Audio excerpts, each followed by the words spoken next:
What's up? This is Eric Peterson, and you're watching EMGtv, and it's 5 minutes alone with me.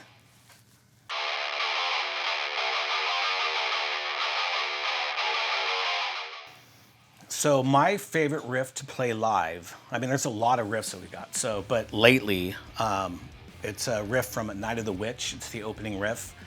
And it's just got a different kind of feel than normal thrash. It kind of has a groove to it. When the drums hit, it's just like, bam.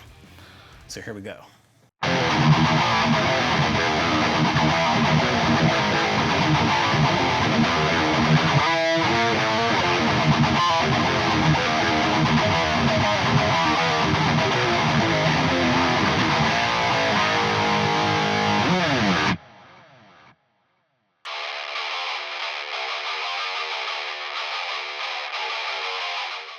Man, there are so many riffs out there for you to learn.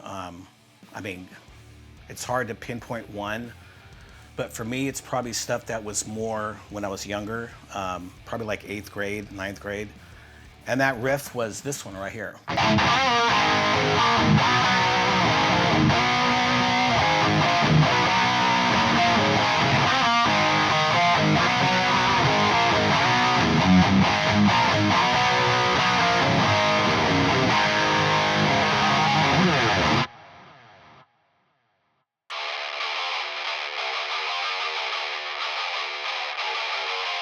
All right, so my favorite guitar body style, definitely the Flying V, which I got here, but mostly the Z or the Explorer. I didn't bring that today because it's at the shop getting worked on, and I opened up my closet and I found this one. I was like, yeah, this is pretty cool.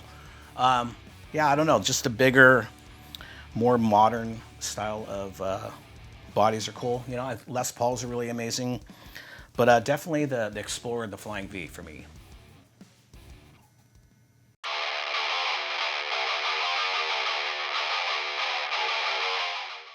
So I have a lot of memories from being in the studio, but one of them that comes to mind, we were recording low, and I was late.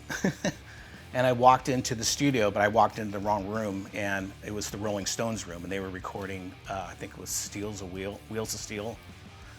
And I think it was Ron Wood was in there, but they had like 100 amps just everywhere, every amp you can think of, just all over the place. And they were like, "Can we help you?" And I'm like, yeah, sorry, I'm in Testament, I'm here."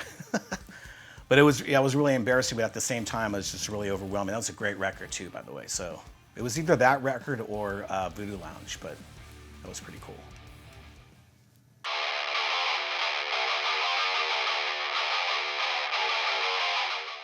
All right, so live memories. God, there's been a lot of cool ones. The most one that comes to mind right now is we did a festival in Poland.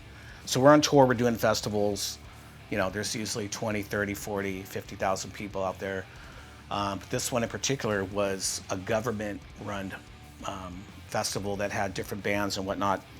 And we came out there, when I walked out there, it was like 200,000 people plus, you know, like, whoa.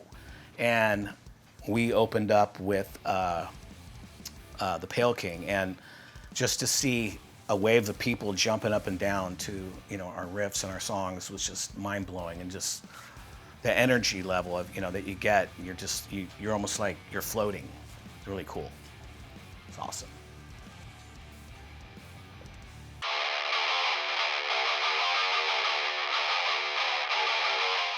So if the pedal police came and wanted to take one of my pedals away, so mind you, I don't really use that many pedals. I have a micro chorus. At home, I have like a Phase 90 and a blue box, you know, for other fun stuff. But I would have to say it would be my wah-wah pedal.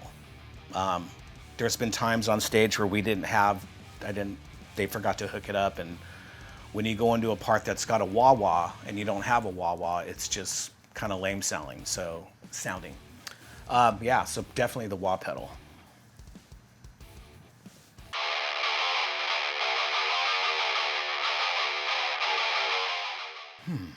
Have I ever seen a band cover a Testament song?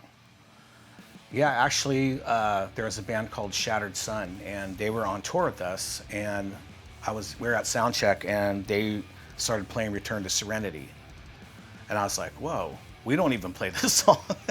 Well, now we're playing it, but yeah, and I was just like, so I sat there and watched them. They did a really good job, man. The singer sounded really good, and they kind of cut some parts out to make it a little bit, shorter, but it was pretty cool. They did a good job, I thought.